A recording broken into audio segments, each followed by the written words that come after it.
Michael was a man shaped by solitude and the open road. In his mid-40s, he carried the weight of countless miles behind the wheel of his rig, a life spent chasing the horizon. The road was his refuge, his sanctuary. He wasn't a recluse out of bitterness. Rather, he sought solace in the simplicity of the highway, where each mile marker felt like a step away from the burdens of his past. Born to a mechanic father and a dreamer mother in a sleepy Iowa town, Michal's childhood was split between grease-stained afternoons in the garage and evenings lost in the whimsical stories his mother told. She spoke of mysterious lands, haunted woods, and phantom travelers. Michal used to laugh at her wild imagination, but as the years passed, fragments of her tales stuck with him, flickering like distant stars in the back of his mind. His father, a stoic man with calloused hands and a no-nonsense demeanor, taught him the art of problem-solving, how to fix engines and make things work, no matter how broken. This pragmatism clashed with his mother's airy imagination, but Michal learned to balance both perspectives, grounding his dreams in practicality. After a failed marriage in his early 30s, Michal withdrew from the world of relationships. His wife had accused him of being emotionally distant, a claim he couldn't deny. The end of that chapter left him with a lingering ache, one he chose to bury under the roar of his engine and the endless highways. Among truckers, Michal was known as the Phantom Driver. His CB radio handle, Midnight Drifter, reflected his preference for nocturnal hauls. He loved the eerie quiet of night drives, the way towns turned into ghostly silhouettes, the stars above unbroken by city lights, and the hum of his diesel engine as his only companion. Route 50, famously called the loneliest road in America, was his favorite stretch of asphalt. To Michal, Route 50 was more than a road. It was a place where he felt free, where the noise of life couldn't reach him. But even the most seasoned traveler can encounter something that shakes them to their core. For Michal, that night on Route 50 would be the moment his mother's tales became a terrifying reality. The night Michal set out on Route 50, the sky was unusually clear. Stars stretched across the heavens like scattered diamonds, and the pale glow of the crescent moon bathed the desolate Nevada landscape in an almost serene light. At first, everything seemed ordinary. The hum of the truck's engine was steady, and the road unfolded before him like an old, familiar companion. But as he drove deeper into the heart of the desert, the atmosphere began to shift. It started subtly. The air inside the cab felt thicker, heavier, as if it were closing in around him. Michal brushed it off, rolling down the window to let in the cool night breeze. Yet even the wind carried an unsettling stillness, as though the world had momentarily paused its breath. The first oddity came in the form of the truck's headlights. They flickered once, twice, and then dimmed, casting long, wavering shadows across the asphalt. Michal frowned, tapping the dashboard. Electrical issues weren't uncommon, but his rig had been serviced just last week. As quickly as the flicker had started, the light steadied. He sighed in relief, chalking it up to nothing more than a minor glitch. That relief was short-lived. His CB radio, always a reliable source of chatter from other truckers, emitted a low, static hum. Michal turned the knob, flipping through channels, but there was no familiar banter, no voices, only a faint crackling noise that seemed to crawl under his skin. For the first time that night, a sliver of unease crept into his thoughts. Miles passed, yet Michal felt as though he wasn't moving at all. The landmarks he had come to know on Route 50, rusted road signs, abandoned gas stations, lone Joshua trees, seemed absent. The terrain, usually varied, had blurred into an endless expanse of barren desert. He glanced at the odometer and furrowed his brow. According to the numbers, he had driven nearly 50 miles, but the road felt strangely static. Then he saw it. A crooked road sign up ahead. It read, Austin, 85 miles. Michal squinted at the sign in confusion. He had already passed a similar sign hours ago. How could the distance to Austin still be the same? He rubbed his temples, convinced fatigue was playing tricks on him. That's when the figure appeared. It was a shadow at first, barely discernible against the darkened horizon. As the truck drew closer, the shape sharpened into that of a person. A man standing by the side of the road. He was unnaturally still, his posture rigid, as though he had been carved from stone. Michael's pulse quickened. He wasn't one to spook easily, but something about the figure felt wrong. Slowing the truck, Michael leaned forward, trying to make out the man's features. Just as he thought he caught a glimpse of a face, the figure disappeared. Not stepped off the road, not faded into the shadows, disappeared as though it had never been there. His heart pounded as he checked the mirrors, half expecting to see the man standing behind him. But the road was empty. Swallowing hard, Michal muttered under his breath, just the shadows playing tricks, nothing more.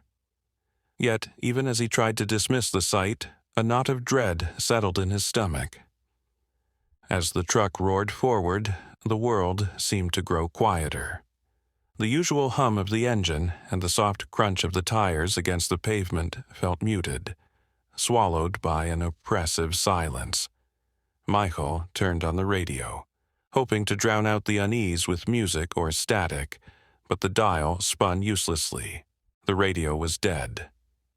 The headlights flickered again, plunging him into brief darkness. When they came back on, Michael caught a glimpse of movement in the desert to his right.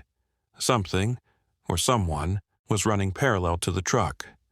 It was too fast for an animal, too erratic for a human. He tightened his grip on the wheel, refusing to look directly at whatever it was. Suddenly, the truck's engine stuttered, its growl faltering as if choking on the air. Michael cursed, his fingers dancing over the controls, but the engine recovered on its own. The lights stayed steady, the road stretched ahead uninterrupted, and the movement in the desert vanished. For the first time in years, Michal felt the kind of fear that gnaws at reason. The road had always been his haven, a place of solitude and peace, but tonight it felt like something else entirely. It felt like a trap, as though the road itself had turned against him, twisting into a path he could no longer trust. As he pressed forward, Michal's hands gripped the steering wheel so tightly his knuckles turned white. The road ahead stretched endlessly, an unbroken ribbon of black asphalt framed by barren desert. Yet something felt profoundly wrong. The hum in the air was growing louder now, an almost physical vibration that seemed to seep into his bones. His headlights flickered again, but this time they didn't fully recover. The beams dimmed to a ghostly glow, barely illuminating the stretch of road ahead. Michael swore under his breath, fighting the growing panic clawing at his chest. The truck's engine sputtered briefly, coughing like it was choking on something unseen. Then, without warning, the CB radio crackled to life. A voice, faint and distorted, emerged from the static. "Don't stop. Keep moving. It's watching." Michal's heart raced. The voice was raspy and broken, as if it came from a mouth that hadn't spoken in decades. He turned the dial frantically, but the voice persisted, growing louder and more insistent. "Don't look back." The last word sent a chill down his spine. Against every instinct, Michal glanced into the rearview mirror. His breath hitched. In the faint red glow of the taillights, he saw shadows, tall, thin figures standing motionless in the middle of the road. They didn't move. They didn't need to. Their presence was enough to send an icy wave of dread through him. Michael slammed his foot on the gas, the truck lurching forward with a guttural roar. The figures faded into the distance, but the hum in the air grew deafening, pulsating like a heartbeat. As the truck sped on, the road began to change. The once straight and predictable path twisted unnaturally, the lines on the asphalt bending and curving in impossible directions. Road signs appeared, but their messages were nonsensical. No exit. Turn back now. End of the line. Some bore symbols Michael didn't recognize, symbols that seemed to writhe and shift as he passed. His headlights caught something up ahead, a figure standing directly in the middle of the road. This time, it was an old woman. Her gray hair hung in stringy clumps over her face, and her tattered dress fluttered in a wind Michael couldn't feel. She was completely still, her hands hanging limply at her sides. "Get out of the way!" Michael yelled, slamming the horn. But she didn't move.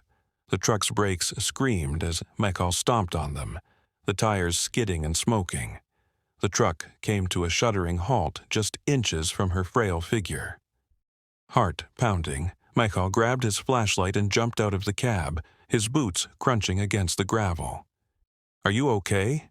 he called out, his voice shaking. The old woman didn't respond. Slowly, Michael stepped closer, his flashlight trembling in his hand. He could see her face now. Her eyes were milky white, her mouth slightly open, as if she were silently gasping for air. "Ma'am?" Michael whispered. Suddenly, her head snapped toward him, moving faster than seemed humanly possible. Her mouth stretched into an impossibly wide grin, revealing jagged, blackened teeth. A guttural growl erupted from her throat, and Michael stumbled backward, dropping the flashlight. Scrambling to his feet, he bolted back to the truck, slamming the door shut behind him. He turned the key and the engine roared to life, thankfully, mercifully. Without looking back, he floored the gas pedal, the truck lurching forward with a jolt. But the old woman was no longer in the rearview mirror. She was beside him. Michael's peripheral vision caught her sitting in the passenger seat, her head tilted unnaturally to the side, that same horrific grin plastered on her face. "Keep driving," she hissed, her voice like nails on glass. Michael didn't think, he acted. Yelling in raw terror, he yanked the wheel sharply, sending the truck careening off the road. The cab jolted violently as the tires dug into the sand, and Michal's world spun. The truck came to a crashing halt in a ditch, the engine sputtering before falling silent. Breathing heavily, Michal opened his eyes. The passenger seat was empty. Silence enveloped him, heavy and oppressive. The only sound was his ragged breathing. Slowly, he reached for the flashlight on the dashboard and stepped out into the desert night. The air was still, the hum gone. But the silence wasn't comforting. It was the silence of something watching. Michal swept the flashlight across the barren landscape, his hands trembling. In the distance, he saw them, the shadowy figures, dozens of them, standing at the edge of the darkness. They didn't move, but their presence was palpable, oppressive. Suddenly, the flashlight flickered and went out, plunging Michal into darkness. And then he heard it. A voice, low and guttural, whispering directly into his ear, "You shouldn't have stopped.